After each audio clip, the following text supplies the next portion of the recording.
अरे horror fans, आज मेरे पास आपके लिए एक रोंगटे खड़े कर देने वाली कहानी है। ये एक भूतिया रात की दास्तां है जो आपको पीछे मुड़कर देखने पर मजबूर कर देगी। सब एक ठंडी तूफानी शाम को शुरू हुआ। सारा अभी अभी अपने नए घर में शिफ्ट हुई थी, एक पुराना विक्टोरियन मकान जो सालों से खाली पड़ा था। नई शुरुआत को लेकर वो काफी उत्साहित थी, पर उसे क्या पता था कि ये घर काले रहस्य छुपाए बैठा है।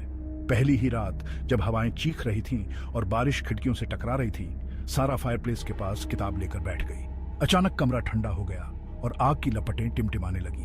उसे किसी की मौजूदगी महसूस हुई, कोई उसे घूर रहा है। ये एक डरावना एहसास था। बढ़ते हुए डर को नजरअंदाज करते हुए वो बिस्तर पर चली गई, पर नींद आसानी से नहीं आई। आधी रात में गलियारों से गूंजती हुई फुसफुसाहटों ने सारा को जगा दिया। वो कान लगाकर सुनने की कोशिश करने लगी, पर शब्द समझ से बाहर थे। हिम्मत जुटाकर उसने जांच करने का फैसला किया। हाथ में टॉर्च लेकर वो अंधेरे चीखती हुई सीढ़ियों से नीचे उतरी। हर कदम पिछले कदम से ज्यादा तेज लग रहा था। फुसफुसाहटें और भी तेज और जोरदार होने लगी। वो उसे बेसमेंट के दरवाजे तक ले गई, जो थोड़ा सा खुला था।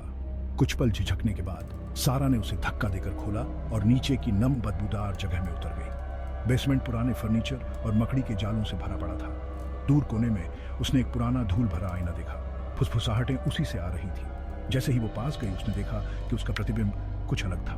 वो उसके हाव भाव नहीं दिखा रहा था। ऐसा लग रहा था जैसे उसका अपना कोई दिमाग हो। अचानक प्रतिबिंब की आंखें काली हो गईं और एक खौफनाक मुस्कान उसके चेहरे पर फैल गई। वो फुसफुसाया, तुम्हें यहां नहीं आना चाहिए था। डर के मारे सारा लड़खड़ाते हुए पीछे हटी, अपनी टॉर्च गिराते हुए। बेसमेंट अंधेरे में डूब गया। घबराकर वो टॉर्च ढूंढने के लिए भागी। जब आखिरकार वो मिली, उसने उसे आईने की तरफ किया, लेकिन प्रतिबिंब गायब हो चुका था। फुसफुसाहटें बंद हो गईं। उनकी जगह एक भयानक सन्नाटा छा गया। सारा बेसमेंट का दरवाजा बंद करते हुए तेजी से ऊपर की ओर भागी। अगली सुबह उसने घर के बारे में और जानने के लिए एक लोकल इतिहासकार को बुलाया। उसने जो बताया वो बेहद डरावना था। ये मकान कभी चार्ल्स ब्लैकवुड नाम के एक आदमी का था, जो एकांत में रहने वाला शख्स था, जिसके बारे में अफवाह थी कि वो काले जादू में माहिर है।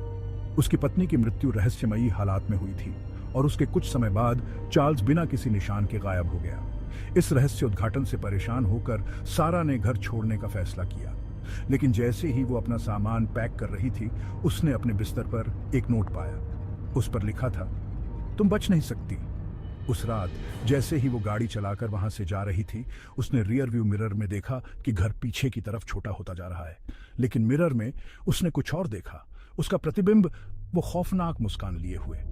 क्या वो कभी बच पाई, या ब्लैकवुड मैनर की आत्माओं ने उसे हमेशा के लिए भूतिया बना दिया? ये एक रहस्य है जो अब भी अनसुलझा है। सोइए अच्छी तरह और याद रखिए, हर कहानी का अंत सुखद नहीं होता। Good night horror fans. अगर आपको ये कहानी अच्छी लगी तो लाइक करना, सब्सक्राइब करना और भी रोंगटे खड़े कर देने वाली कहानियों के लिए बेल आइकॉन दबाना मत भूलिएगा।